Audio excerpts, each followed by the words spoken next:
continue on, and we've got some people that are going to share their personal story and with you. And the first one I'd like to announce is Bernadette Struk to share her story. Where should I sit up there? Do you want to go? Joan is going to tell her story too. Joan King, if you would like to come up also, Joan. Thank you. At the table.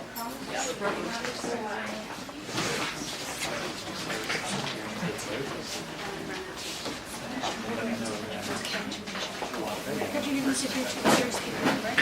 Well, I don't know. If there's time, First of all, I just have to let everybody know this is the first time I've ever spoken in public, so bear with me. And I also want to let you all know that I just finished treatment almost 3 weeks ago, and I'm still a little bit shaky. I was diagnosed in the late 70s with hepatitis. Of course, back then I didn't know about the hep C virus. Most likely, I got it from IV drug use. I did get a tattoo around that time and a blood transfusion after surgery, but I'm pretty sure it was the IV drug use. I had a liver biopsy done at that time and was told to change my lifestyle or I wouldn't make it to 30. I did stop taking drugs but continued to drink.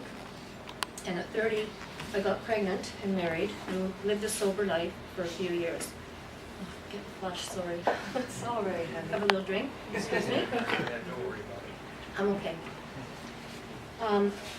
Okay, so where was I? I got pregnant, married, lived a sober life for a few years, but the stress of being a new mom and all the other responsibilities wore me down and I couldn't manage. Ever since I was first diagnosed, I constantly felt fatigued and unwell. So I found that having a drink gave me energy to be able to perform my duties. I am an alcoholic. I don't deny that, and I'm not trying to use being tired as a justification to drink. Nonetheless, I drank and it gave me unboundless energy.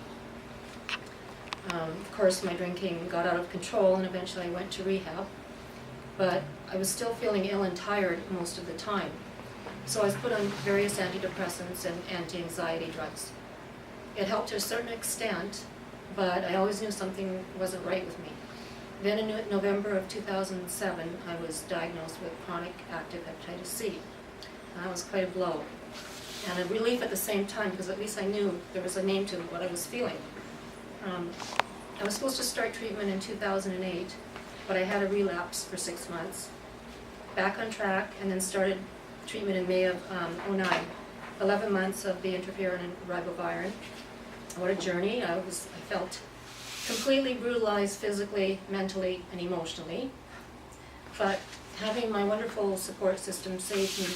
You absolutely need a support system going through this treatment. During the treatment, there was a lot of crazy thinking.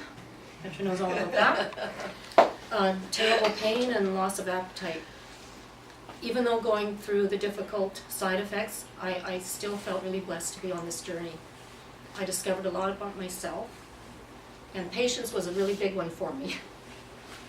I also realized I had a lot more strength and perseverance. I really learned who my true friends were, not to mention my caring significant other, who I treated like crap during treatment, who was on this journey with me. I couldn't have done it without him.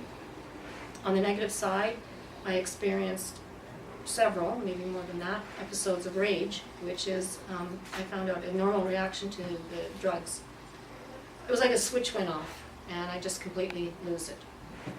I was very open with my feelings to everybody about it, which helped with any feelings of guilt that I had.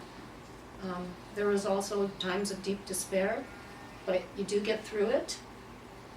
It's over now, and I have a 70% chance of a cure. I'll find out in November, and it's over now, and I have hope now for a cure, and I'm optimistic for a happy and healthy life. So that's kind of my little story. Thank you.